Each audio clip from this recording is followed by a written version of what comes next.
नमस्कार, आप सभी का स्वागत है। आज जो हम पेपर करने जा रहे हैं वो है BA programme fifth semester political science minor का पेपर है।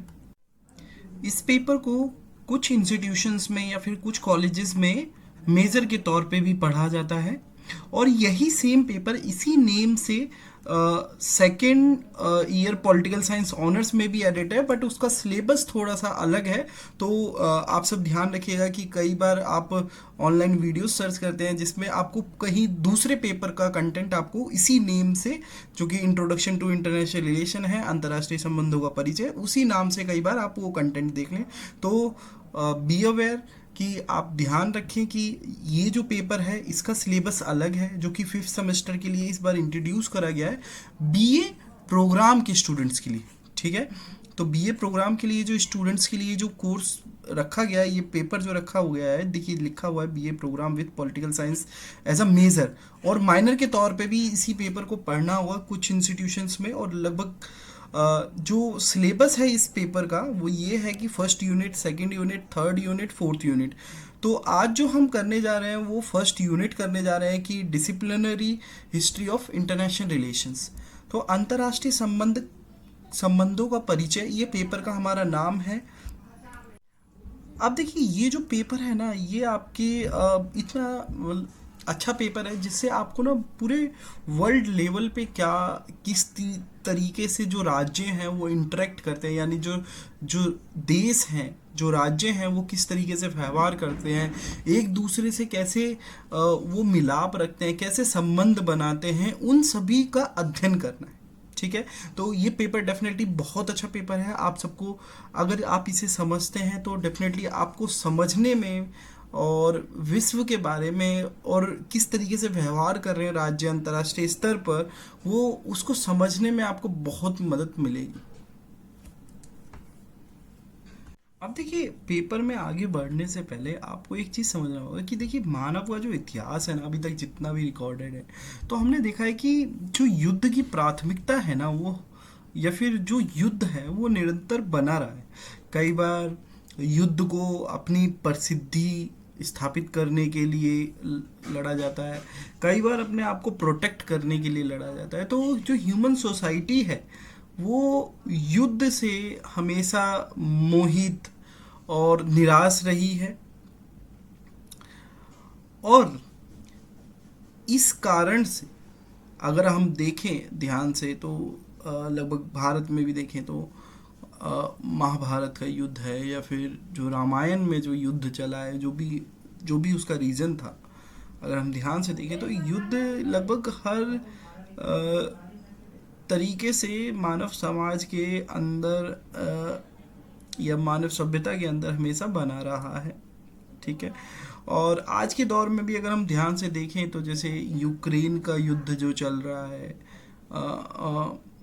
रशिया यूक्रेन का चल रहा है, और भी जो माइनर लेवल पे जो युद्ध चल रहे हैं आज भी, लगभग युद्ध जो है वो बने हुए हैं, जिसने लगभग क्या मानव समाज को बहुस्तरीय तौर पे एक तरह से प्रभावित करा है और बहुत सारी प्रॉब्लम्स को जन्म दिया, जैसे अंडर डेवलपमेंट, पॉवर्टी और भी तरीके की जो प्रॉब्लम्स हैं ये युद्ध के कारण है। तो युद्ध एक सेंट्रल पॉइंट है जो हम कह सकते हैं कि मानव समाज का ये एक तरीके से ये हमेशा रहा है।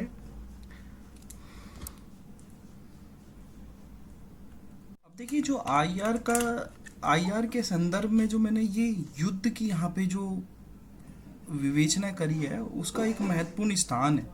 अगर आप ध्यान से देखेंगे कि आईआर की थ्योरीज जो हैं वो कई बार इसी चीज़ को बताने की कोशिश करती हैं कि क्या हम, जो वार है, जो युद्ध है, क्या हम इससे बच निकल सकते हैं।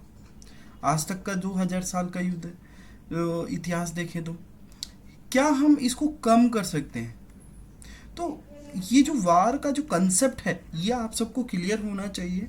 ठीक है, अगर आप ध्यान से भी देखो तो जैसे अगर मैं आप सबसे पूछूं कि क्या 2000 साल या फिर जो भी इतने साल के बाद भी जो मनुष्य है या जो व्यक्ति है, इंडिविजुअल है, क्या उसकी थिंकिंग में बदलाव आया है, क्या क्या उसका जो व्यवहार है वो बदला है। और अगर आप अगर थोड़ा सा ध्यान देखेंगे तो हम देख पाएंगे कि जो मनुष्य का जो व्यवहार है ना वो अभी तक नहीं बदला है। ठीक है, आज से 2000 साल पहले भी मनुष्य प्रॉपर्टी के लिए लड़ता था, आज भी लड़ रहा है। जैसे फॉर एग्जांपल अगर हम देखें, स्टीलिंग देखें, अगर हम चोरी देखें तो 2000 साल पहले भी थी, आज भी है। आज का क्या है कि आज पढ़ा लिखा समाज कर रहा है। जैसे आप सब देखते होंगे कि साइबर क्राइम हो गया, ठीक है, तो इसमें तो पढ़ा लिखा समाज ही। तो अगर हम ध्यान से देखें तो कि जो मानव की जो मूल इंस्टिंक्ट है, यानी जो चिति है, उसमें कोई बदलाव आया नहीं है। तो इसलिए इसलिए वर्तमान दौर में भी और पाश्चात्य दौर में भी, या कहीं पे भी, ये जो युद्ध का जो संभावना है वो हमेशा बनी रहती है। और हम ये कह सकते हैं कि ये मानव के व्यवहार में है लड़ाई करना।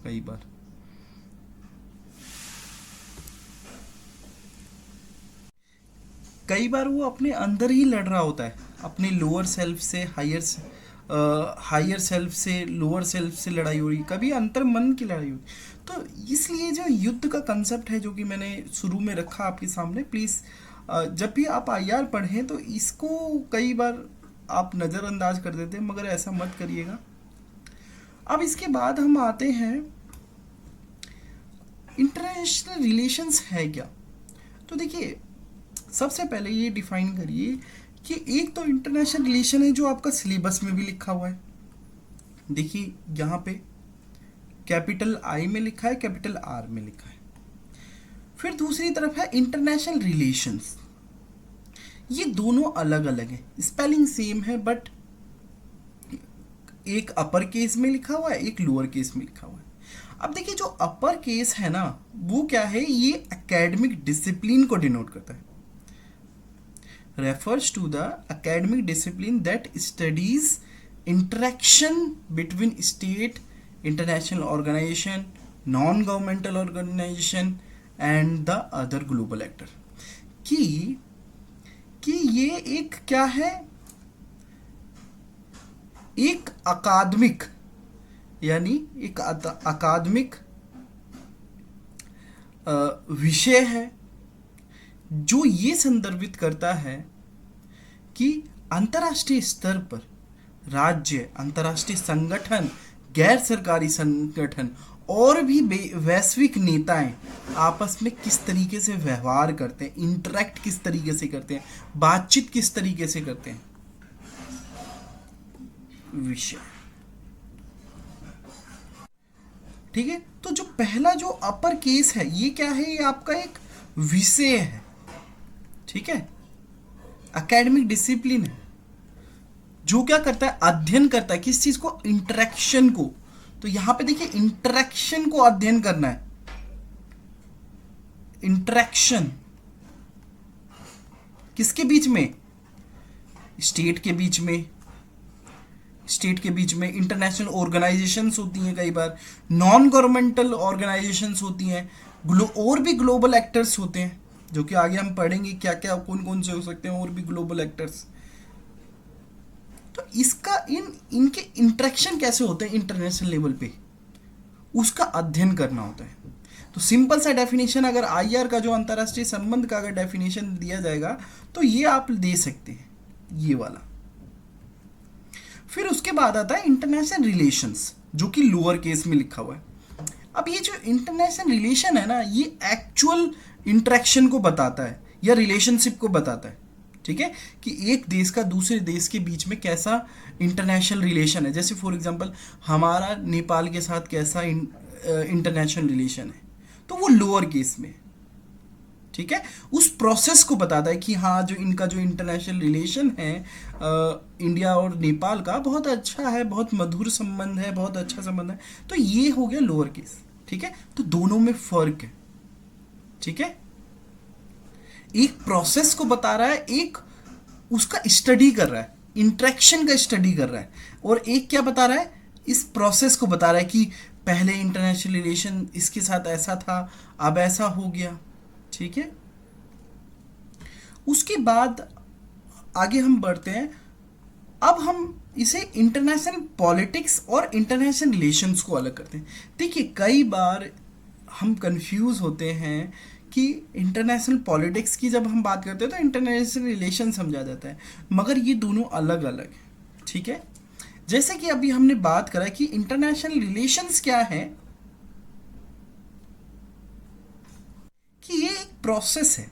ठीक है, जो कि यहाँ पे दिया गया है, एक ब्रॉडर टर्म हो गया, एक बड़ा टर्म है जो कि बात क्या करता है, जो सब चीज़ को इंक्लूड कर देता है। जैसे मान लीजिए किसी का पॉलिटिकल लेवल पे इंटरनेशनल रिलेशन कैसा है, कल्चरल लेवल पे, ठीक है, और भी इकोनॉमिक लेवल पे, ठीक है, सोशल लेवल पे, ठीक है, ऑन इंटरनेशनल स्टेज, कि इंटरनेशनल स्टेज पे जैसे मान लीजिए इंडिया का इंटरनेशनल स्टेज पे कैसा रिलेशन है रशिया के साथ, अमेरिका के साथ, नेपाल के साथ। ठीक है, और वहीं पे अगर हम इंटरनेशनल पॉलिटिक्स देखें तो इंटरनेशनल पॉलिटिक्स जो है वो कई बार हम सिनोनिम लेते हैं इंटरनेशनल रिलेशंस की जगह।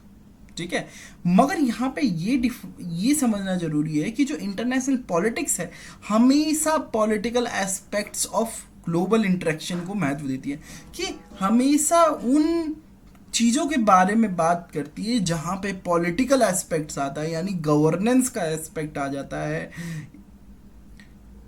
ग्लोबल इंटरेक्शन में। ठीक है, तो जहाँ पे भी पॉलिटिकल बात होगी, पॉलिटिक्स की बात होगी, गवर्नेंस की बात होगी, तो वहाँ पे आपका इंटरनेशनल पॉलिटिक्स वर्ड यूज होता है, ना कि international relation. International relation for अगर हम देखें लार्जर ऑडियंस के लिए, तो इंटरनेशनल जो वर्ड है इंटरनेशनल रिलेशंस वो एक बड़ा वर्ड है।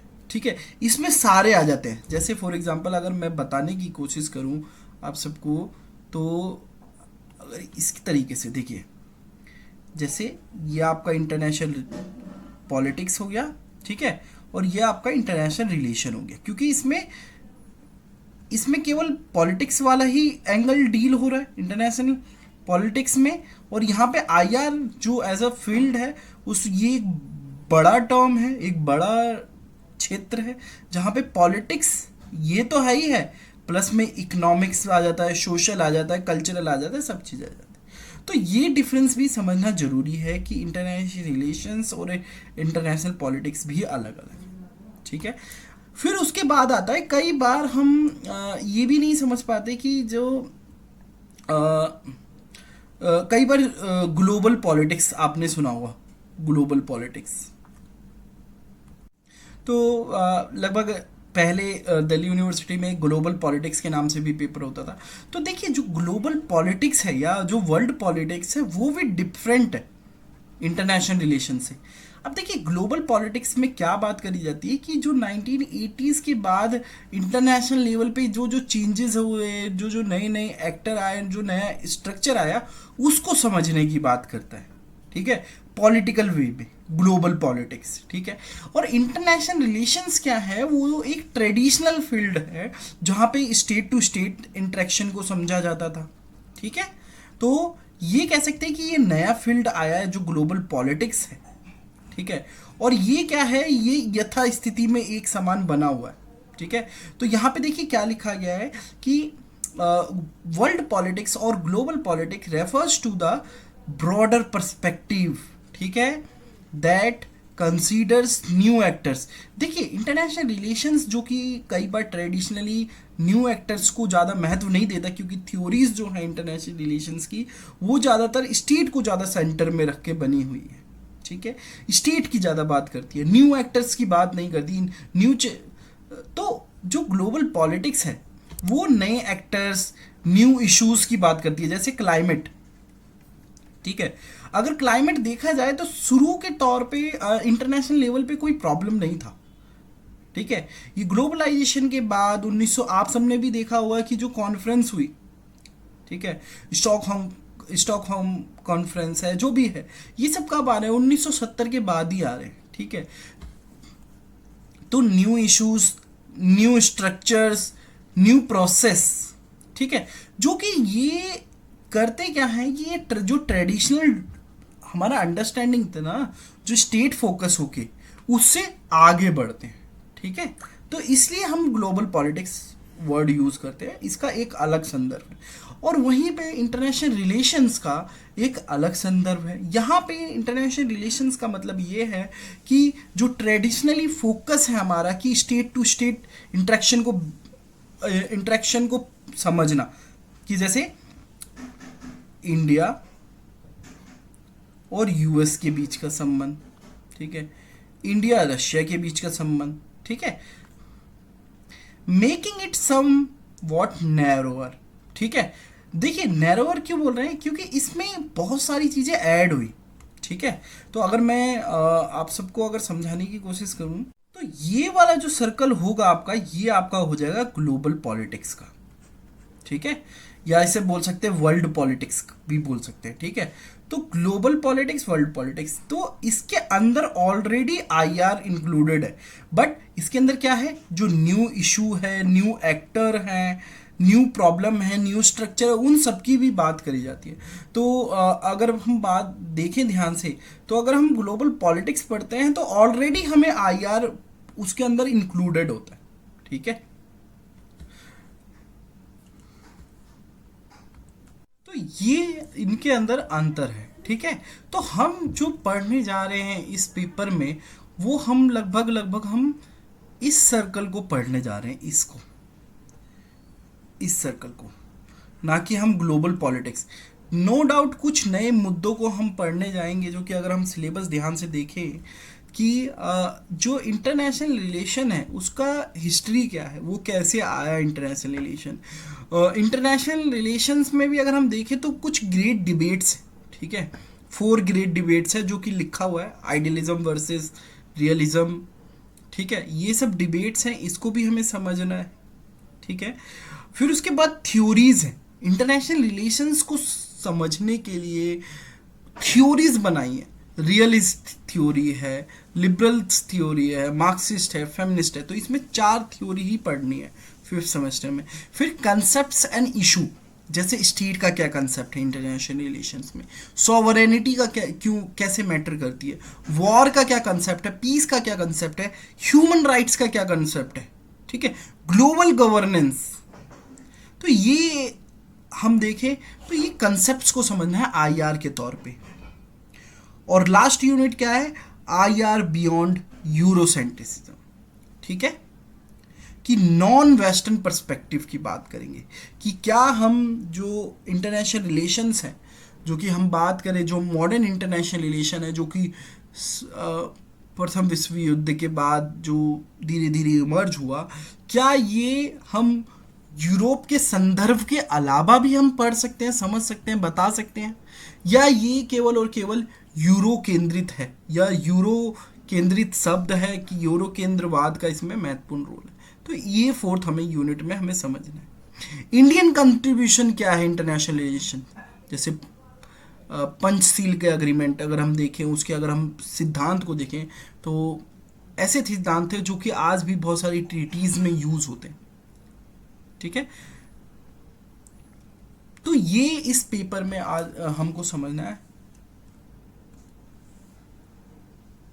अब देखिए जो इंटरनेशनल रिलेशंस है ना, उनको इन 3 चीज़ों के बीच में कंफ्यूज होकर नहीं समझना है। ठीक है, कैसे, कि जैसे सबसे पहले कि हम जो अंतर्राष्ट्रीय संबंध है या जो इंटरनेशनल रिलेशन है, कई बार हम रिलेट करते हैं कि जो इंटरनेशनल लेवल पे करंट टाइम में, मतलब वर्तमान समय में जो न्यूज़ चल रहा होता है, ये अंतर्राष्ट्रीय संबंध है। ठीक है, तो नॉट करंट अफेयर्स, कि जो करंट अफेयर है उसको हम अंतर्राष्ट्रीय संबंध ना समझें। ठीक है, दूसरा कि डोमेस्टिक पॉलिटिक्स। ठीक है, अंतर्राष्ट्रीय संबंध जो कि अंतर्राष्ट्रीय स्तर पे या अंतर्राष्ट्रीय स्फीयर से संबंधित है, वो डोमेस्टिक पॉलिटिक्स से अलग है।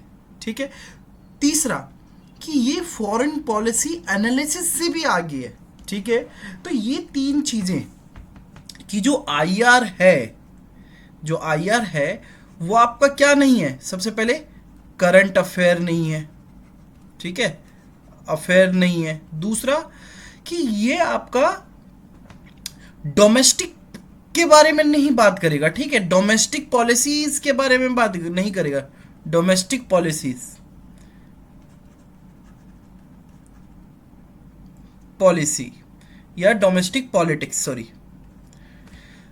और तीसरा, ये जो फॉरेन पॉलिसी है आपकी, उसके एनालिसिस से भी आगे है। तो ये तीन कंपोनेंट तो हो सकते हैं आईआर के, मगर ये आईआर नहीं है, ठीक है। आईआर इन सबसे वृहद है, बड़ा है। तो अभी ये समझते हैं। देखिए, कई बार क्या होता है, इंटरनेशनल रिलेशंस को कई बार कंफ्यूजन में ये समझा जाता है कि जो ग्लोबल लेवल पे, वैश्विक स्तर पे जो न्यूज स्टोरी है, कई बार उससे समझा जाता है, ठीक है। क्योंकि कई बार जो वो स्टोरीज होती है वो कई बार कॉन्ट्राडिक्टरी होती है, या फिर किसी एक पर्टिकुलर स्टेट से संबंधित है। कई बार न्यूज एजेंसी जो होती है वो कई बार जानबूझकर स्टोरीज को प्रोड्यूस करती है, ठीक है। तो इंटरनेशनल रिलेशंस को हमें थोड़ा सा इससे अलग समझना है, ठीक है। जो करंट अफेयर है उससे हमें थोड़ा सा अलग होकर समझना है, ठीक है। ये पहला पॉइंट आप लिख लीजिए। International relation is distinct from current affairs, ठीक है। दूसरा, international relation is not limited to domestic politics, ठीक है। कि ये जो इंटरनेशनल रिलेशंस हैं ये डोमेस्टिक पॉलिटिक्स की बात नहीं करती, ठीक है। ये केवल और केवल किसी की डोमेस्टिक पॉलिटिक्स के बारे में नहीं बात करती, बट इनकी एक लार्जर इफेक्ट की बात करते हैं। जैसे फॉर एग्जांपल अभी वर्तमान समय में देखें तो बांग्लादेश में जो हो रहा है वो उस देश के लिए हो रहा है, ठीक है। बट वो डोमेस्टिक लेवल पे कहीं वो स्थिर नहीं है, ठीक है। उसका इम्पैक्ट भारत के ऊपर भी आएगा, ठीक है। तो कुछ भी किसी भी देश में हो रहा है तो उसका किस तरीके से इम्पैक्ट है इंटरनेशनल लेवल पे पड़ता है, उस चीज को एनालाइज करना, ठीक है। कोई भी पॉलिटिकल इवेंट उस पर्टिकुलर कंट्री का नहीं है, ठीक है। इस चीज को समझना कि वो जो पर्टिकुलर मोमेंट है या जो जो इवेंट है, क्या वो इस देश से संबंधित है या लार्जर सिस्टम से संबंधित है, ठीक है। तो इसीलिए इंटरनेशनल रिलेशन को कभी भी हम लिमिट नहीं कर सकते डोमेस्टिक पॉलिटिक्स, वो उससे आगे निकल जाती है, ठीक है। और उसके बाद जो तीसरा है वो है international relation is broader then foreign policy analysis, ठीक है। अंतर्राष्ट्रीय संबंध विदेश नीति विश्लेषण से कहीं अधिक व्यापक है। अब देखिए, ये आप नो डाउट ये फॉरेन पॉलिसी का एक कंपोनेंट हो सकता है, मगर जो सॉरी इंटरनेशनल रिलेशन अंतर्राष्ट्रीय संबंध का एक घटक हो सकता है फॉरेन पॉलिसी या विदेश नीति, मगर केवल और केवल अंतर्राष्ट्रीय संबंध यहीं तक सीमित नहीं है, ठीक है। वो इससे ज़्यादा और आगे की बात करते हैं, और भी फैक्टर्स हैं। जरूरी नहीं है किसी देश की फॉरेन पॉलिसी के ऊपर ही डिस्कस कर रहे हैं, हो सकता है कि मल्टीनेशनल कंपनीज के बारे में डिस्कस कर रहे हो, ठीक है, ट्रांसनेशनल कंपनीज के बारे में डिस्कस। तो ये जो डोमेन है आईआर का, ठीक है, जो ये जो डोमेन है ये इन तीनों तक सीमित नहीं है, बल्कि इससे भी आगे बढ़कर है, ठीक है।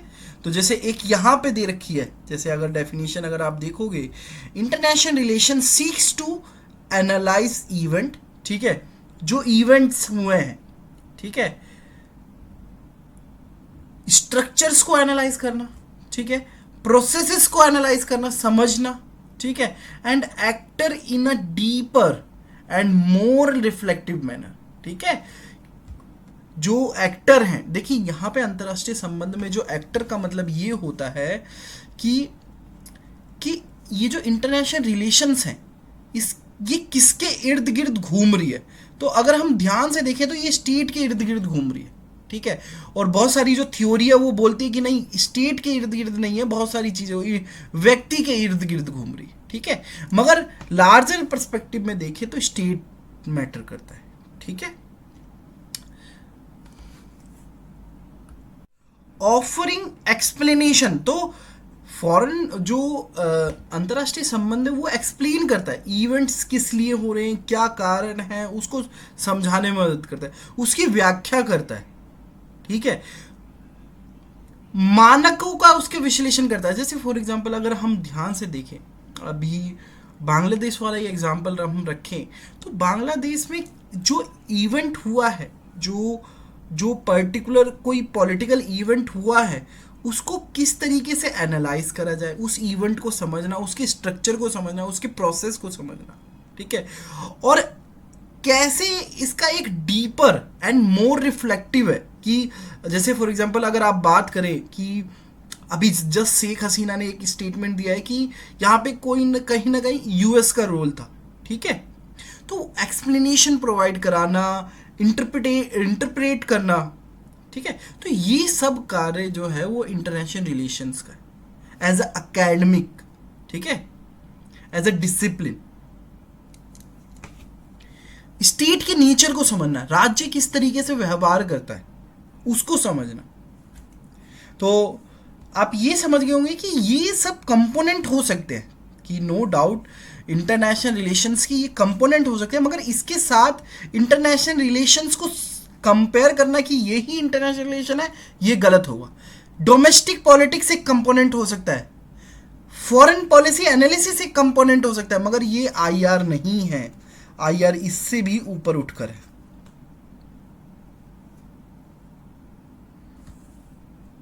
तो जैसे अगर मैं आईआर का ड्रॉ करूं, जो हमारा जो पुराना वाला जो डायग्राम था, अगर मैं यहां पे रखूं तो यहां पे आपका आ जाएगा करंट अफेयर, ठीक है, आपका आ जाएगा डोमेस्टिक पॉलिटिक्स, और तीसरा आपका जो है फॉरेन पॉलिसी एनालिसिस। ये सब आईआर के अंदर शामिल हो जाते हैं, ठीक है। तो ये कंफ्यूजन नहीं रखना कि जो करंट न्यूज़ चल रही है, जो ग्लोबल लेवल पे न्यूज़ चल रही है, वही इंटरनेशनल रिलेशंस है, नहीं, ऐसा नहीं है। और केवल डोमेस्टिक वे में समझना, ये भी नहीं है, ठीक है। डोमेस्टिक से ऊपर उठकर है इंटरनेशनल रिलेशन, जो कि आगे हम देखेंगे, जो डिबेट भी है। देखिए सबसे पहले ना ये समझिए कि जो इंटरनेशनल है ना, इंटरनेशनल, ये जो वर्ड है ये किसने कॉइन करा था? सबसे पहले जेरेमी बेंथम ने। अगर आपने यूटिलिटेरियन फिलॉसफी के बारे में थोड़ा सा भी पढ़ा होगा, समझा होगा, कभी याद रहा होगा, तो जेरेमी बेंथम इस उनके एक तरह से फाउंडिंग फिगर है यूटिलिटेरियन फिलॉसफी के, ठीक है। तो जो इंटरनेशनल जो वर्ड है, इंटरनेशनल जो वर्ड है, वो कहाँ से आ रहा है? वो सबसे पहले जेरेमी बेंथम ने कोइन करा। मगर जब जेरेमी बेंथम ने इस शब्द का इजाद करा था, या जो कैप्चर करा था, उस समय इसका मीनिंग अलग था, ठीक है। उस समय उनका मीनिंग था कि एक तरह से इंटर स्टेट किस तरीके से बिहेव कर रहे हैं, किस तरीके से लेन देन कर रहे हैं, तो लार्जली उनका इंटर स्टेट वाला मीनिंग था कि एक देश दूसरे देश से, ठीक है। यहां पे जो इंटरनेशनल रिलेशंस है वो क्या है? External relations of nation state और पीपल, ठीक है, तीन चीजें। यहां पे जब हम डिसिप्लिन के तौर पे देखते हैं तो जो इंटरनेशनल रिलेशंस हैं वो कहते हैं कि ये एक्सटर्नल रिलेशन यानी बाहरी संबंध है, ठीक है। किसके बाहरी संबंध है? सबसे पहले राज्य के, ठीक है, दूसरे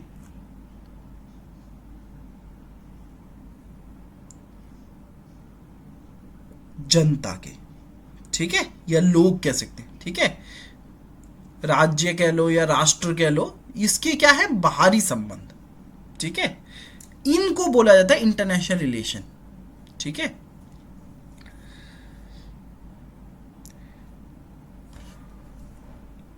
यहाँ पे एक चीज ये लेके चल रही है कि जो इंटरस्टेट की बात जो बेंथम ने करी वो तो ठीक है कि उनका जो मीनिंग था वो इंटरस्टेट जैसा मीनिंग था, ठीक है, इंटरनेशनल का। बट अभी जो इंटरनेशनल का मतलब है यहाँ पे क्या है?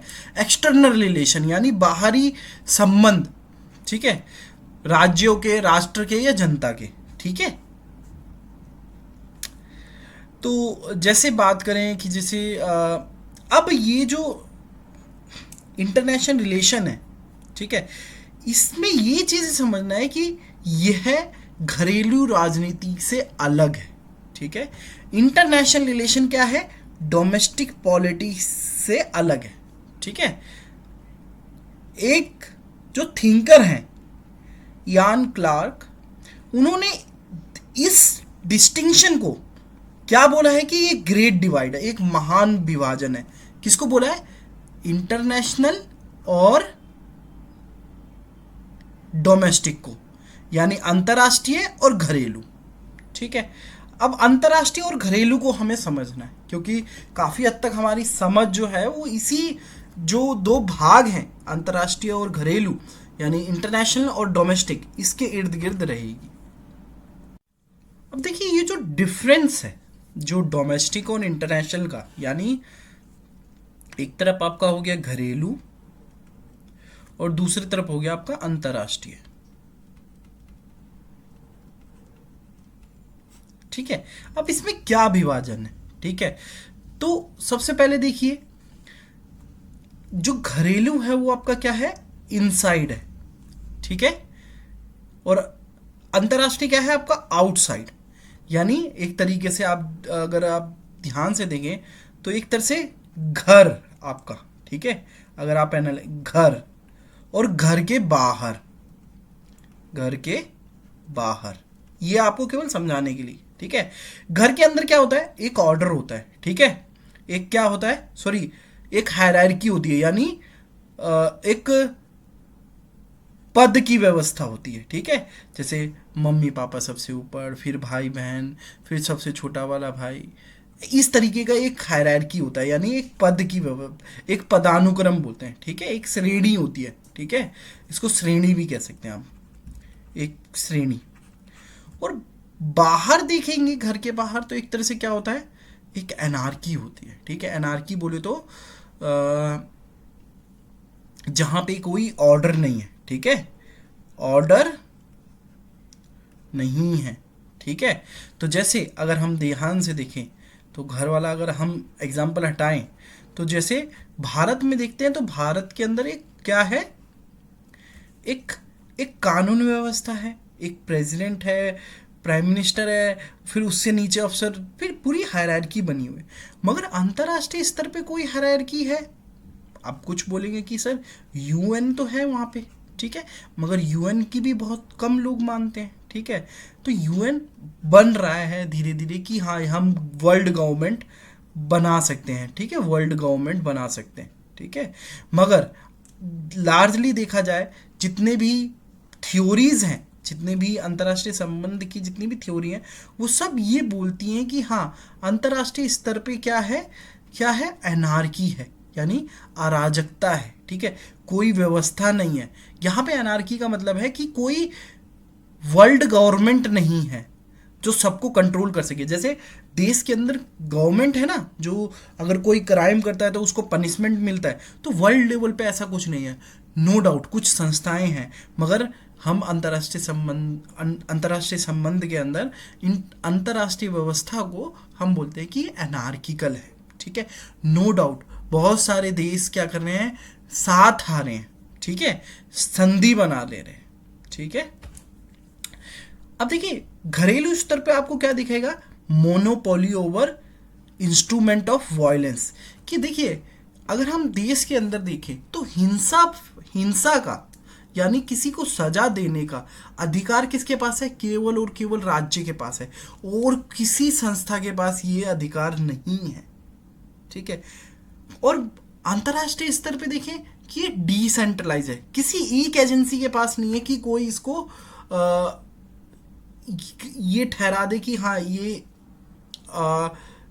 इसके ऊपर अटैक कर दिया जाए। तो क्या है? अंतर्राष्ट्रीय स्तर पे डिसेंट्रलाइज है। ठीक है, बहुत सारे देश कई बार एक दूसरे का साथ देते भी हैं और कई बार नहीं भी देते। ठीक है, उसके बाद घरेलू स्तर पे आपको क्या मिलेगा? लॉफुल अथॉरिटी मिलेगी। ठीक है, कि आपको प्रोटेक्ट करने के लिए कौन है? लॉ है। ठीक है, कानून है। मगर अंतर्राष्ट्रीय स्तर पे कोई आपको प्रोटेक्ट करेगा? कोई कानून ही नहीं है। ठीक है, क्या है आपका? Self help.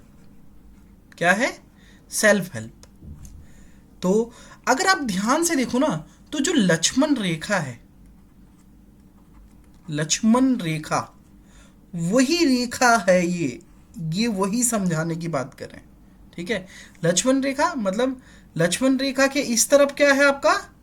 आप सुरक्षित हैं। डोमेस्टिक स्फीयर, लक्ष्मण रेखा के बाद कोण क्या है किसी को नहीं पता, हो सकता है साधु के बेस में कोई और हो, ठीक है। तो ये जो लक्ष्मण रेखा है, लक्ष्मण रेखा के इस तरफ क्या है आपका डोमेस्टिक, और इस तरफ आपका हो गया इंटरनेशनल। यहां पे आपको डोमेस्टिक स्तर पे आपको क्या मिलती है, सिक्योरिटी मिलती है, ठीक है, आप सुरक्षित, ठीक है। वहीं अंतरराष्ट्रीय स्तर पे जो लक्ष्मण रेखा के बाहर है वो वहां पे क्या है, इनसिक्योरिटी है, सिक्योरिटी डिलेमा है, ठीक है। घरेलू स्तर पे आपको न्याय मिल सकता है, ठीक है, क्योंकि बहुत सारी एजेंसी है आपको हेल्प करने के लिए, न्याय उपलब्ध कराने के लिए। मगर अंतरराष्ट्रीय स्तर पे आपको केवल और केवल पावर दिखेगा, पावर वहां पे बोलता है, यानी जिसकी लाठी उसकी भैंस। जैसे जंगल में कोई नियम कानून नहीं लागू होता, वैसा ही जो पावर है वही, माइट इज राइट, ठीक है। घरेलू स्तर पे कम्युनिटी मिलेंगे, अंतरराष्ट्रीय स्तर पे क्या मिलेंगे, फ्रेंड्स और एनिमीज, यानी मित्र और शत्रु दोनों मिलेंगे, ठीक है।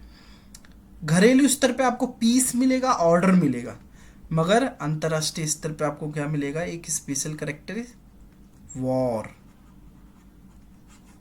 युद्ध। तो ये डिफरेंस आप सबको क्लियर होना चाहिए। और जितना भी हम अंतरराष्ट्रीय के बारे में बात करेंगे, इंटरनेशनल रिलेशंस के बारे में बात करेंगे, हम इस वाले पोर्शन की बात करेंगे, ठीक है।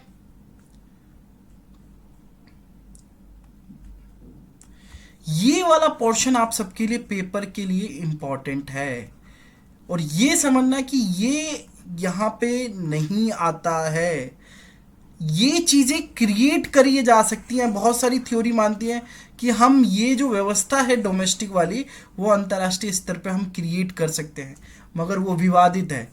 तो हमें जो इंटरनेशनल जो पढ़ना है उसके लिए ये सब क्लियर होनी चाहिए आपको चीजें। Outside, anarchy, decentralise instrument of violence, self help, आपकी अपनी मदद खुद करनी पड़ेगी। जैसे देख लीजिए आज यूक्रेन और रशिया के बीच में वॉर हो रहा है, बहुत सारे लोगों ने बोला कि हम आपका सपोर्ट करेंगे, यूएस ने बोला, बट क्या सपोर्ट मिल पा रहा है? इसलिए सेल्फ हेल्प सबसे इंपॉर्टेंट है।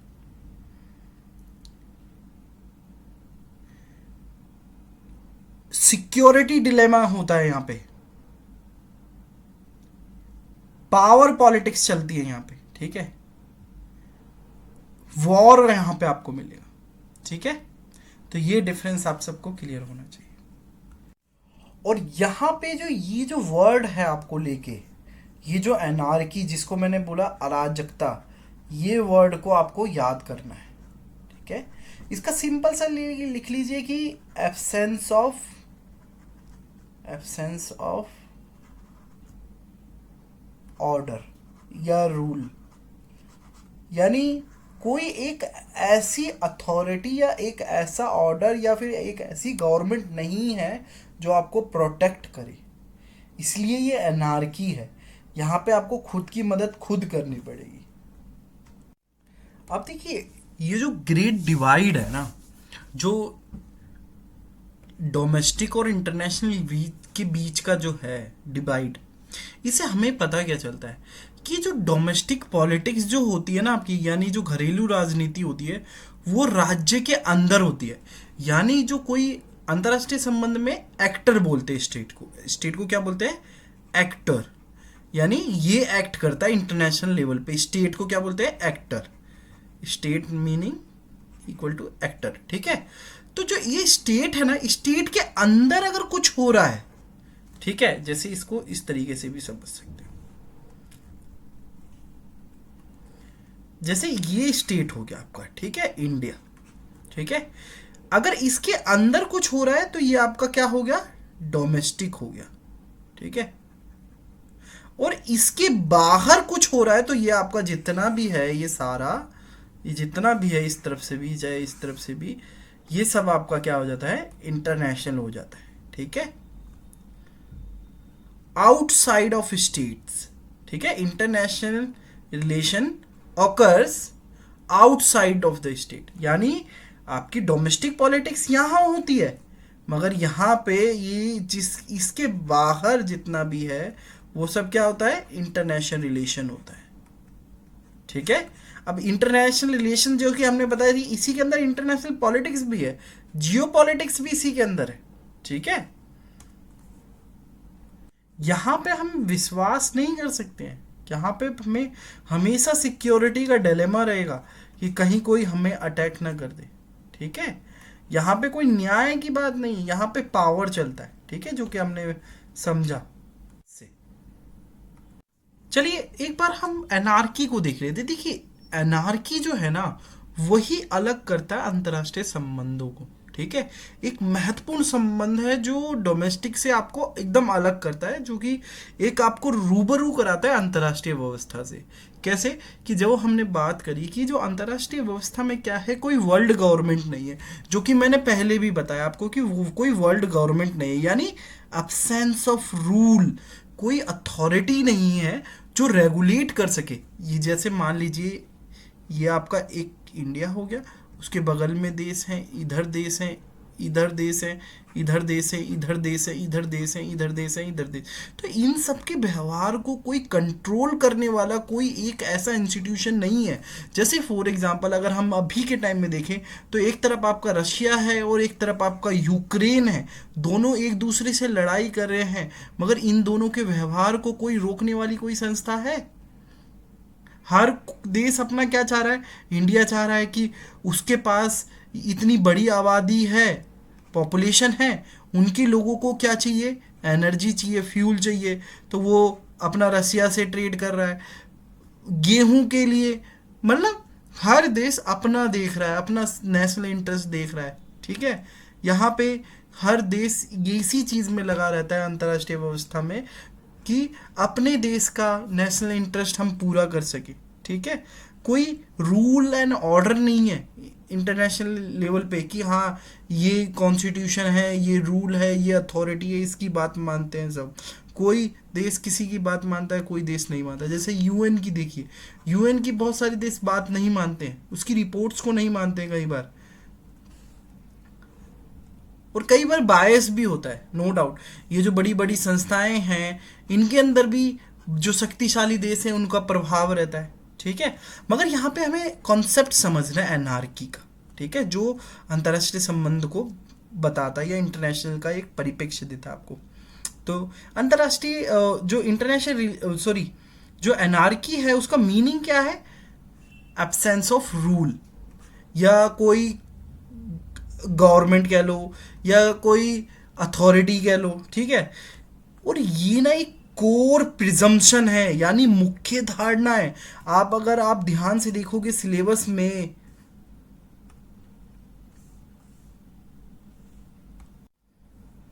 तो देखिए ये जितनी भी थ्योरीज हैं ये लगभग लगभग इस व्यवस्था को मान के ही चलती हैं कि अंतर्राष्ट्रीय स्तर पर एनार्की है।